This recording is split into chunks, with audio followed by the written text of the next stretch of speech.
Salut, j'espère que tu vas bien. Peut-on encore avoir une retraite convenable à 40 ans, voire à 50 ans? Est-ce encore possible de pouvoir préparer une retraite sereine et paisible, avoir assez d'argent lorsque tu seras enfin libre? Ou alors, finalement, est-ce que c'est trop tard? Est-ce qu'il aurait fallu que tu investisses à 20 ans et que maintenant tout est terminé pour toi? C'est ce qu'on va voir dans cette vidéo. Il y a beaucoup de personnes que je côtoie actuellement autour de moi, qui ont la quarantaine d'années, qui ont la cinquantaine d'années, et qui se disent, voilà, c'est fini, c'est trop tard, voilà, j'ai pas fait les choses correctement lorsque j'étais jeune, lorsque j'avais 20 ans. Et maintenant, tu vois, j'ai 40 ans, j'ai 50 ans, je suis vers la fin de ma carrière professionnelle, il me reste encore 10, 15, 20 ans à travailler, et malheureusement, j'aurai une retraite misérable.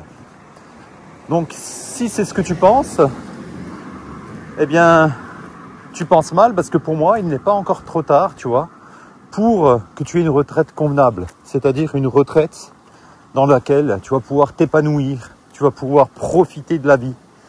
Après une longue carrière de travail pénible, pour la plupart des personnes, on va pas se mentir, je pense que 40 ans, 50 ans, c'est encore jouable de te constituer un capital retraite, une rente assez sympa.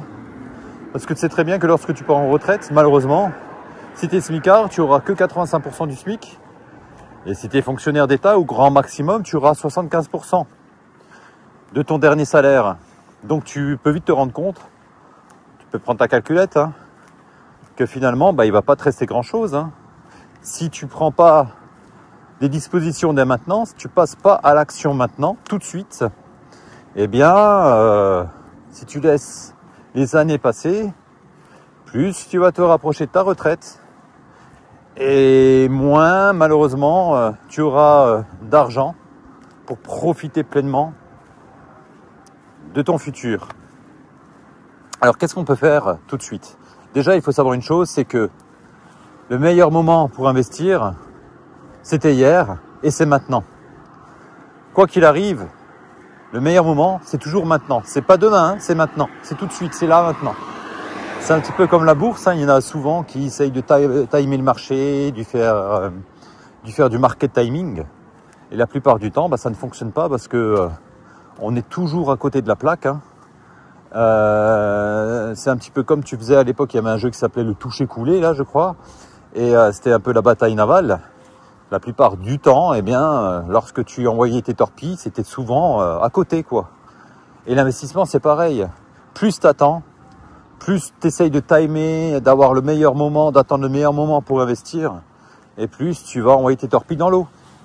Alors que si tu veux viser dans le mille, le meilleur moment, c'est maintenant, tout de suite. Arrête d'attendre. Plus tu attends, plus ça va être compliqué. Donc si tu veux le meilleur rendement possible, il va falloir que tu passes à l'action. Passer à l'action, c'est quoi? Pour faire simple, tu as plusieurs solutions qui s'offrent à toi. Tu as les SCPI, l'immobilier papier, ça peut être intéressant. L'immobilier physique. Déjà, dans un premier temps, l'objectif, après ça dépend de ton projet de vie. Est-ce que tu comptes partir de France, t'expatrier? Oui, non. Est-ce que dans l'endroit où tu habites actuellement, tu as envie d'y rester? Oui ou non? Il va falloir que tu te poses cette question. Dans tous les cas, acheter un bien actuellement en immobilier, ça peut être intéressant. Il te reste encore 10 ans avant ta retraite. Acheter, pourquoi pas? Acheter un bien immobilier, je trouve que c'est une bonne solution. Acheter ta résidence principale, ça peut être intéressant. Pourquoi ça peut être intéressant? Parce que lorsque tu seras en retraite, si tu dois encore payer un loyer, ça va grever un petit peu ton pouvoir d'achat. Donc fais attention à ça. Plus vite tu auras acheté, plus vite tu pourras profiter de l'effet de levier au niveau de la banque en faisant un prêt immobilier. Et plus vite ce sera intéressant. L'immobilier, les SCPI, c'est également intéressant. Ça t'a permis de te prendre dans la tête, par exemple, en faisant de l'immobilier locatif. Parce que c'est pas fait pour tout le monde. Gérer les locataires, gérer les soucis, on t'appelle à 2-3 heures du matin, problème de fuite d'eau, problème au niveau de la salle de bain, problème de cuisine, le four est en panne. Il y a des personnes que ça agace. Et plus tu as de biens immobiliers en location physique, et puis ça peut te créer du stress. Parce que c'est finalement, tu vas te retrouver avec un deuxième boulot. Et évidemment, lors de la retraite, tu n'as pas envie de forcément te coltiner encore plein de locataires. Donc si tu as déjà pas mal d'immobilier en location, peut-être réduis un petit peu ton pourcentage de locatif. Deuxième chose, c'est tout ce qui concerne un petit peu le capital financier. Hein. Donc ce qu'on appelle un petit peu l'investissement dans les marchés. Donc là, tu as plusieurs solutions. Tu peux faire des options, c'est-à-dire parier sur le marché à la hausse ou à la baisse. Tu peux également acheter des indices, c'est le plus sage, hein, ou c'était un petit peu téméraire dans le sens où voilà, tu es un petit peu courageux dans le sens où tu te dis ouais, moi j'aime bien faire du stock picking. Acheter des actions individualisées, c'est également une solution. Et plus tu approches de ta retraite, peut-être moins tu auras envie de prendre du risque. Si tu n'as pas encore commencé à investir, le plus simple, moi c'est ce que je fais. Hein. Là je te parle de ma propre opinion. Hein. Je suis vraiment pas conseiller financier. Après c'est à toi de réfléchir. Moi je suis là pour t'aiguiller un petit peu, te donner une petite boussole, mais je peux pas t'aider financièrement. Moi c'est ce que je fais. Investir dans des indices larges. Notamment si actuellement voilà, tu vas toucher une retraite européenne en euros, tu habites en France, peut-être que tu as envie de te diversifier un petit peu, donc tu peux investir sur le marché américain par l'intermédiaire, tu vois, d'un PER, plan d'épargne retraite, ou d'un PEA, plan d'épargne en action. L'avantage du PEA, c'est que c'est assez simple à mettre en place. Hein. Au bout de 5 ans, tu as des avantages fiscaux. Tu peux également investir dans les marchés par l'intermédiaire d'une assurance vie pour bénéficier au-delà de 8 ans de l'avantage fiscal. 4 600 € qui ne sont pas imposables, où tu payeras les prélèvements sociaux. Pareil pour le PEA au bout de 5 ans. Donc tu n'auras pas d'impôt, tu n'auras que les prélèvements sociaux à payer. Je crois que c'est 17% et quelques, hein, 17,8 je crois. Tu as le CTO, le contre-titre ordinaire. C'est une autre enveloppe fiscale. L'avantage de ça, c'est que tu vas pouvoir avoir des ETF qui sont vraiment pas chers.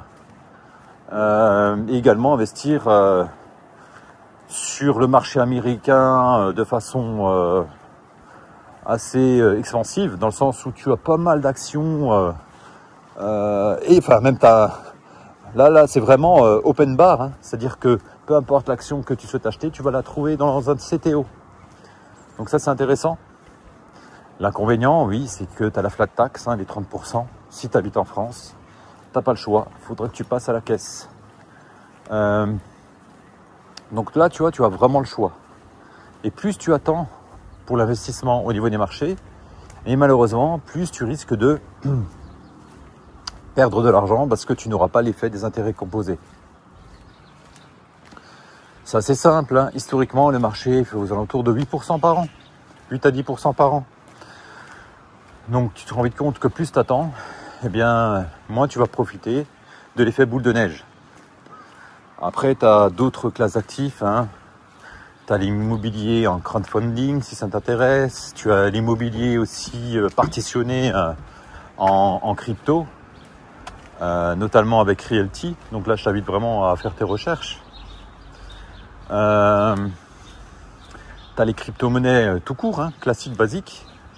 Tu peux investir également dans tout ce qui est un petit peu produit de l'art contemporain ou de l'art tout court. Par exemple, tu peux investir dans le vin, dans des tableaux, dans des montres, dans des objets de collection. Ça peut également être intéressant, mais là également, il va falloir que tu te formes. Donc tu vois, tout ça, c'est intéressant. Tu vas pouvoir également, si tu as un gros capital, investir dans le private equity. Donc c'est-à-dire que tu peux investir dans des entreprises qui ne sont pas encore cotées en bourse. Mais là, il va falloir également que tu te formes, que tu te renseignes et que tu fasses très attention. L'idéal, c'est la diversification. Comme le dit l'adage, il ne faut jamais mettre tous ses œufs dans le même panier. Moi, ma stratégie d'investissement est assez simple. J'investis dans des indices larges pour être diversifié au maximum. Et comme Je ne suis pas plus intelligent que le marché. Mon objectif, c'est de suivre le marché en ayant le minimum de frais. Donc fais attention aussi si tu souhaites investir dans les marchés. Les frais peuvent te pénaliser, notamment par rapport au rendement. Méfie-toi des banques physiques.